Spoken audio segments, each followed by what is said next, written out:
वळूयात पुढच्या बातमीकडे। कोस्टल रोडवर मनसेचं सध्या आंदोलन सुरू आहे। मेलेडी रोडवरून मनसे आता आक्रमक झाले। गाडीत बसून स्पीकरवर मराठी गाणी लावून कोस्टल रोडवरून मनसेच्या कार्यकर्त्यांनी सफर केल्याचं पाहायला मिळालं। कोस्टल रोडवर मनसेनं आंदोलन केलेलं आहे।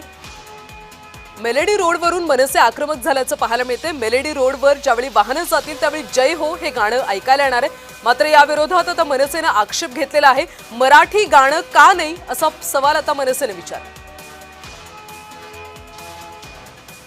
दरम्यान तिथून आढावा घेतला आमचे प्रतिनिधी मनोज दयाळकर।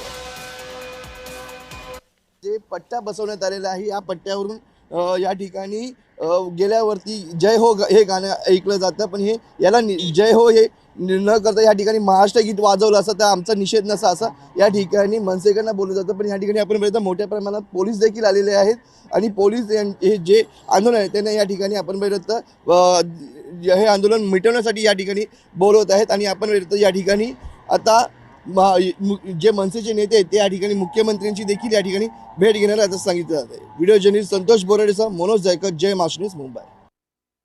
आज बेरोजगारी मोठ्या प्रमाणात झालेली आहे। IT पार्कमध्ये तिथे मराठी लोकांना नोकऱ्या नाही आहेत।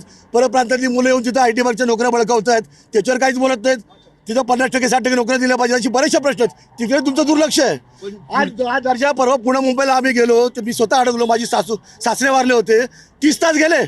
म्हणजे जिथे सुविधा द्यायला पाहिजे तिथं तुमचं काही लक्ष नाही आहे। जिथं मोठेपणा घ्यायचं बडेजाव घ्यायचं आणि इतर प्रांतीयांना खुश करण्यासाठी अशा प्रकारचे निर्णय घ्यायचे हा निषेधार्ह आहे।